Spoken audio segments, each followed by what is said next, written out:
Hello, everyone. This is Jim Sporer with ISSIP, the International Society of Service Innovation Professionals. And today it's my pleasure to be talking with Utpal Mangla, who's a general manager at IBM and a good colleague and friend, and actually past president of ISSIP 2023. So Utpal, if you could please introduce yourself and give us some of your thoughts on the digital transformation of supply chain and logistics, that would be great.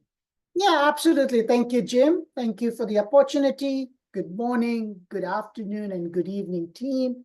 It's an absolute pleasure to be here and looking forward to this conversation. My name is Utpal, work for IBM, lead businesses tied to Edge, Sovereign Cloud, and partnerships within IBM Cloud in our technology business. And specifically to your question, Jim, on the opportunities and even some of the challenges, I think we are at a time in the journey where the opportunities and the possibilities are endless from a technology standpoint, with the creation of a generative AI momentum that we're seeing, data and usage of data on the prem, on the cloud, on the edge. I think the opportunities are endless, both for the end consumer and also for the businesses and corporations as a whole. Great, fantastic. And, as we think about edge cloud, there's a lot of sensors out there. As I think about all those big containers being shipped all over the world, clearly that takes a lot of energy. So maybe AI helping plan optimal routes to use less energy, maybe sensors to determine, make sure things haven't spoiled if they've got to be refrigerated. Could you give maybe just a little bit more of your thoughts on how you think supply chain and logistics, which really have been transformed amazingly over the last couple of decades, if you're even more optimistic about their transformation in the future, I'm just curious if you've got any other thoughts to share with the group. Yeah, absolutely. I think we're just at the tip of the iceberg, if you will, to use that analogy in terms of what we can do with things on the edge. Let me just parse it into three pieces. One is data. Not all the data is going to be on the cloud. Customers are going to choose and pick data where they feel it's secure. So it's always going to be a combination of on-prem, on the cloud, multi-cloud environment, and also as time progresses, more and more data on the edge. And then models are going to get built, to your question, on optimal routes. Pick a use case: optimal routes, food safety, time to delivery, etc. As more and more use cases get built, those functions, if you will start running more and more and more on the edge. And therefore, the time to get to on-prem or onto a cloud in terms of the data passing back and forth is just going to get reduced significantly as they run on the edge and deliver with those edge features and functionalities. So I think we're just at the tip of the iceberg over here. You'll see more of this with the use cases coming in, more data getting created on the edge, and more power of Gen AI with these models in terms of what's possible. Great.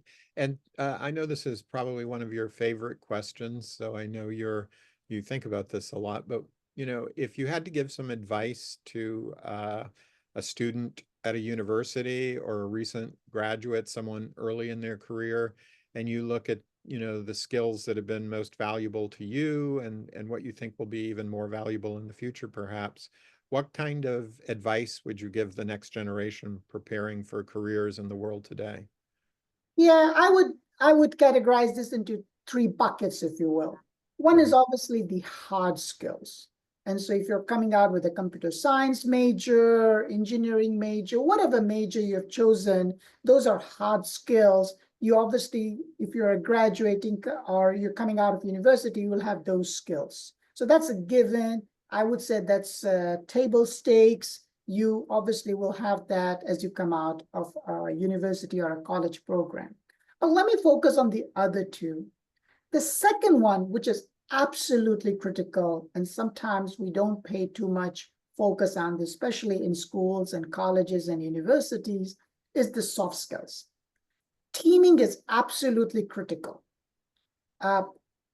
Obviously, there are individual superstars, but companies, businesses, and innovation teams are looking for team players. So soft skills in terms of your teaming, ability to verbal, written communication, etc., becomes critical. So use that category of soft skills, if you will.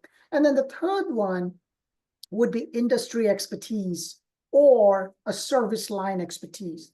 For example, supply chain, I would consider it as a cross-industry service line. So you can pick what your area of focus wants to be or what your sweet spot is. And if you don't know, that's okay. Take as many projects, do as much work as possible, and then gradually you build, because that's exactly what I did. But it could be either in supply chain, it could also be in a particular industry like financial services or communication industry. And then even within that, you can pick and choose whether it's like a telco or banks, insurance firms, etc. Great. And just, is there any question as you think about the panel tomorrow, where we're going to dive in with the others? Is there any question you hope we explore a little bit tomorrow? Actually, I'm actually very delighted for the panel to be joining the panel tomorrow, because besides technology experts, we are also going to have a few folks who are in the throes, if you will, running those warehouses, managing those warehouses, and working on the shop floor on those factories. I'm actually looking forward to sharing and learning from their experiences. Great, absolutely. Yeah, I know Jeremy, for example, CEO of Prism, he said, even if you don't have a college degree, we've got jobs for you in logistics. You can help move things Absolutely. around, and we've got Absolutely. great entry-level jobs, and he gave some advice. And of course, Anaith has a great data science perspective, and Carlos is going to have some fun perspectives as well on risk and investment and supply chain and other thoughts. So thank you very much. We will, I'll stop the recording and get this posted, and I'll see you tomorrow. Thank you very much, Jim.